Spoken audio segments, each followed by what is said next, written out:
While it's hard to notice, we've actually seen the fog start to dissipate a small bit. Now, of course, I've been looking at this camera all morning long, so I can tell you that the lights are a little bit brighter and we're seeing just a little bit better, but it's still dense fog. But all that to say, we are seeing some slight improvement. We've got the temperature 1 degree above the dew point. Now, this, of course, is at the Des Moines Airport, but we are also registering at least a 6-mile-per-hour wind.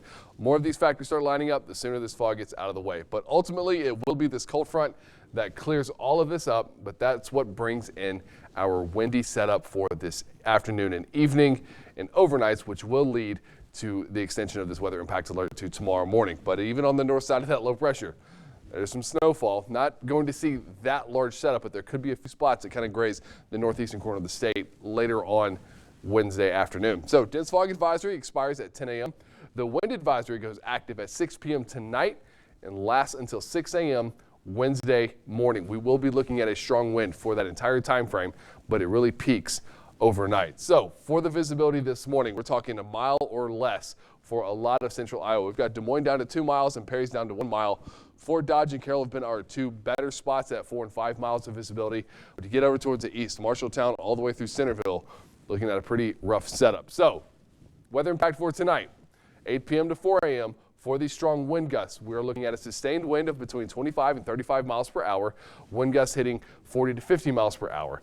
Travel safely. With this being a travel week, and of course this being one of the main days, be very cautious traveling overnight tonight as this stronger wind field reaches in essentially all directions out of Iowa. So by 6 p.m., this is already picking up to around 30 mile per hour wind gusts, but now we're starting to see those 40s and 50s come through. So midnight to around 4 a.m. is where we'll see the most widespread setup for wind gusts getting close to 50 miles per hour. And a few isolated spots could see this wind gust reach 60 miles per hour. By 8 a.m., still seeing this stronger wind, but now it's starting to die off a bit. So this still causes some issues for traveling Wednesday morning or even just a basic commute to work. The good news is by Wednesday, school's out. We're not seeing buses drive around and have to deal with that. But it doesn't stop there. We have snowfall coming in this weekend, Friday night into Saturday. Plowable amounts of snowfall, easily measurable amounts. We're not going to go with number amounts just yet. There's still a few question marks on the timing of it, but it does look to bring us an accumulating amount. As early as lunchtime on Friday, this would be fairly light at first, but this really starts to spread out throughout the day, and overnight into Saturday morning is when we see the best accumulating snowfall coming down out of this. Now, the backside does stick around through Saturday night and into Sunday morning, but at that point, it will be fairly light. So for your dog walks this morning on the Doggy Doppler, we are looking at some hesitation for the first half of the day, just due to the fog and the fact that we could still have some light rainfall mixing in with this, especially between lunchtime and afternoon as that cold front is passing.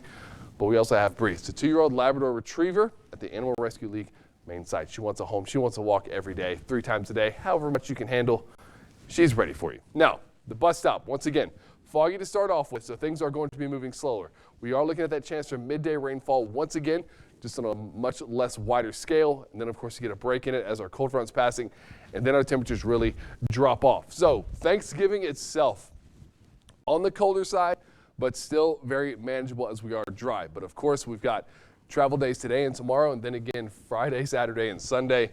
And that is where we are looking at snowfall coming down, with the bulk of it coming down Friday night into Saturday morning. Once again, to December, things are drier, but they are much colder with more highs in the 20s than even getting to that 30-degree line. Joseph? Thank you.